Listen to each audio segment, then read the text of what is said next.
Bien-aimés dans le Seigneur, Shalom. C'est votre servante Marceline Moufuta à partir de Kinshasa.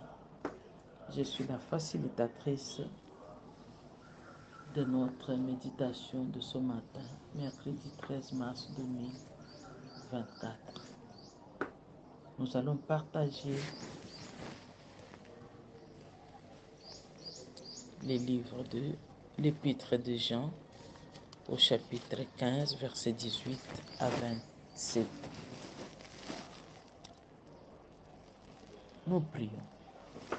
Éternel Dieu de toute grâce, Créateur du ciel et de la terre, Maître de temps et de circonstances, celui qui nous accorde la parole ce matin de nous adresser à ton peuple. Nous t'invitons, Esprit de vérité, nous t'invitons, cher Saint-Esprit, de nous prendre en charge afin de pouvoir transmettre ce qui est essentiel à ton peuple, afin de pouvoir apporter un plus à ces groupes. Nous bénissons, Seigneur, ton serviteur Ertis ainsi que toute sa famille. Nous bénissons tous ceux qui sont en train de nous lire, nous suivre ce matin. Que la gloire et la grâce, la paix de notre Seigneur Jésus-Christ soit le partage de tous. Amen. Bien-aimés dans le Seigneur, nous lisons. Nous sommes dans l'Épître de Jean, au chapitre 15, versets 18 à 27. Si le monde vous hait, sachez qu'il m'a haï avant vous. Si vous étiez du monde, le monde aimerait ce qui est à lui. Mais parce que vous n'êtes pas du monde, et que le monde est choisi, et que je vous ai choisi du milieu du monde, à cause de cela le monde vous hait. Souvenez-vous de la parole que je vous ai dite. Le serviteur n'est pas plus grand que son maître. S'ils m'ont persécuté, ils vous persécuteront aussi. S'ils ont gardé ma parole, ils garderont aussi la vôtre. Mais ils vous feront toutes ces choses à cause de mon nom, parce qu'ils ne connaissent pas celui qui m'a envoyé. Si je n'étais pas venu et que je ne leur eusse point parlé, ils n'auraient pas de péché. Mais maintenant, ils n'ont aucune excuse de leur péché. Celui qui me hait est aussi mon Père. Si je n'avais pas fait parmi eux des œuvres que nul autre n'a faites, ils n'auraient pas de péché. Mais maintenant, ils les ont vus et ils ont haï et moi et mon Père. Mais cela est arrivé afin que s'accomplisse la parole qui est écrite dans leur loi. Ils m'ont haï sans cause. Quand sera venu le Consolateur, que je vous enverrai de la part du Père, l'Esprit de vérité qui vient du Père, il rendra témoignage de moi. Et vous aussi, vous rendrez témoignage parce que vous êtes avec moi dès le commencement. Amen. Frères et sœurs dans le Seigneur, nous allons répondre à la question numéro 1. De qui ou de quoi nous parle ce verset? Là, nous sommes au verset 18 que je vais lire au nom de Jésus-Christ. Si le monde vous hait, sachez qu'il m'a haï avant vous. Qu'est-ce que cela veut dire? Cela veut dire que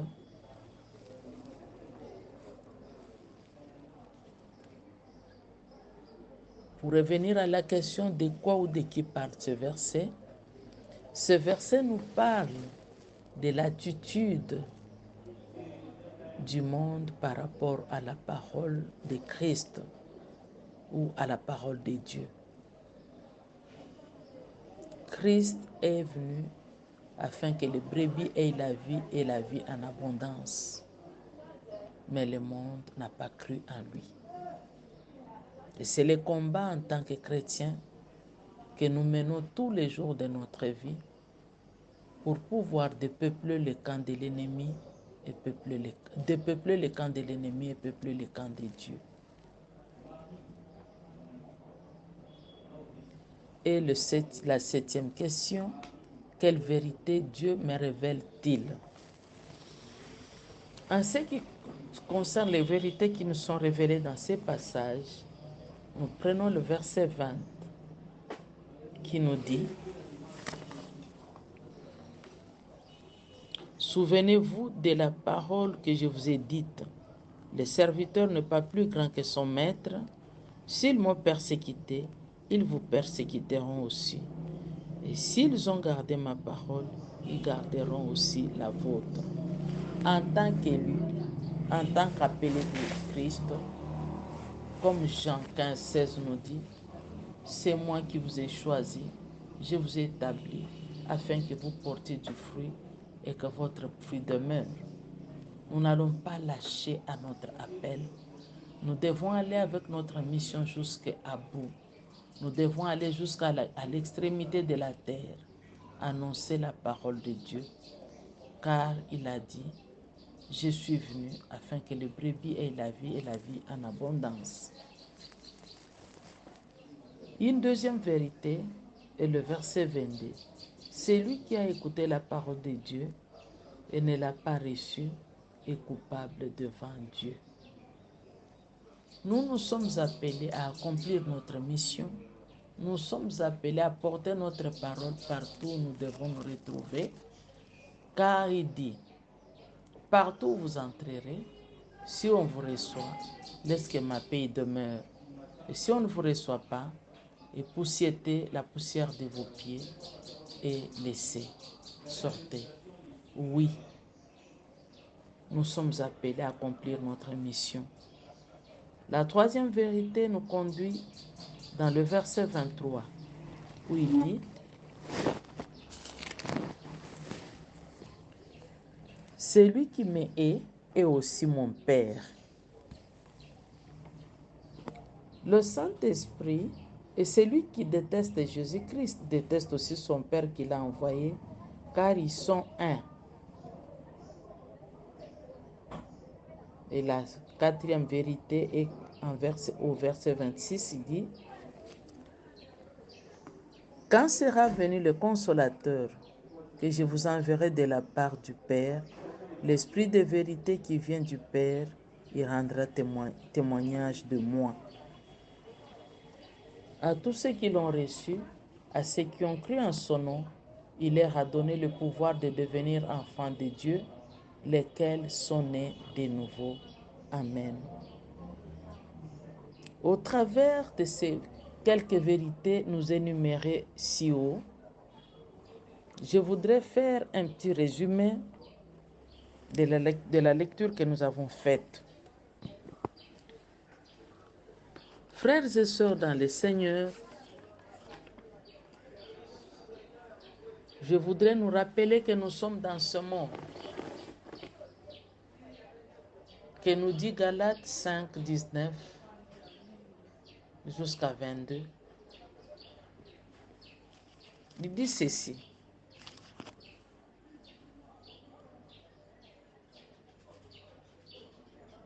or les œuvres de la chair sont manifestes.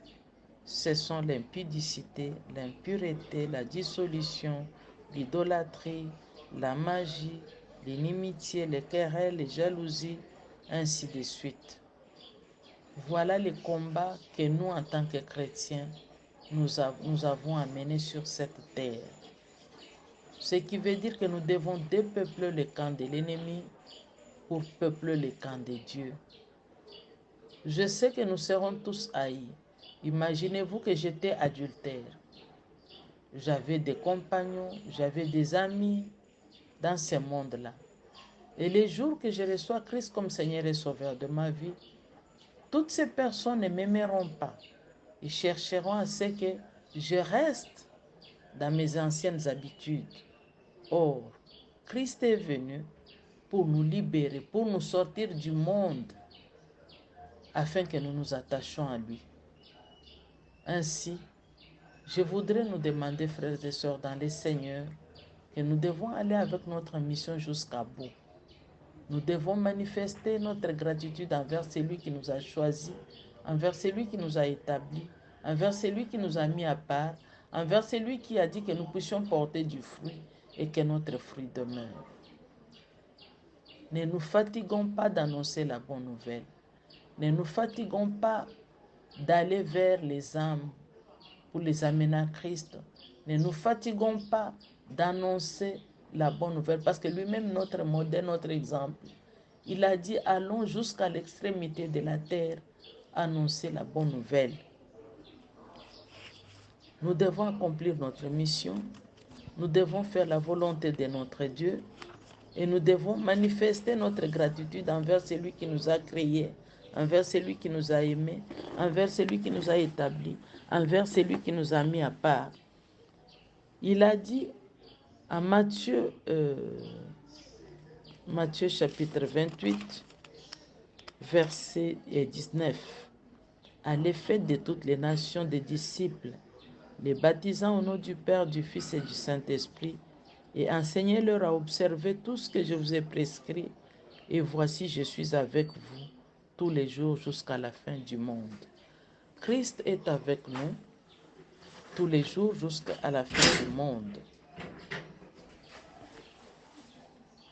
Si nous nous attachons à lui, si nous cherchons à accomplir sa volonté, il sera avec nous jusqu'à l'extrémité du monde. Nous devons accomplir notre mission et nous ne devons pas nous arrêter en chemin, car la moisson est grande, mais il y a peu de moissonneurs. Nous sommes appelés à peupler le camp de l'ennemi pour peupler le camp de Dieu. Voilà la mission que tout un chrétien doit accomplir. Voilà la mission pour laquelle nous avons été appelés sur cette terre. Et avant de quitter cette terre, mon frère, ma soeur, si tu as failli à ta mission, tu auras un jugement devant ton Créateur. Mais si tu accomplis ta mission, si tu cherches à dépeupler les camps de l'ennemi et à mener tous les âmes à Christ, tu auras un bénéfice au nom de Jésus-Christ. Frères et sœurs dans le Seigneur, voici ce que l'Éternel nous avait mis à cœur de partager avec le peuple de Dieu pour ce matin. Laisse que la grâce, l'honneur de notre Seigneur Jésus-Christ soit notre partage. Nous bénissons notre pasteur Erdis pour nous avoir intégrés dans ce groupe, ainsi que son ministère et toute sa famille. Merci. Je demanderai à tous ceux qui nous ont suivis de nous compléter, parce que nous ne sommes pas à mesure de tout dire, de tout faire. Nous sommes la différence, comme il nous l'a dit à Malachie 3,18, qu'il doit y avoir une différence entre ceux qui servent l'Éternel et ceux qui ne les servent pas. Que le Saint-Esprit nous conduise tous, que le Saint-Esprit nous amène au bout de notre mission. Au nom de Jésus, j'ai ainsi prié. Amen.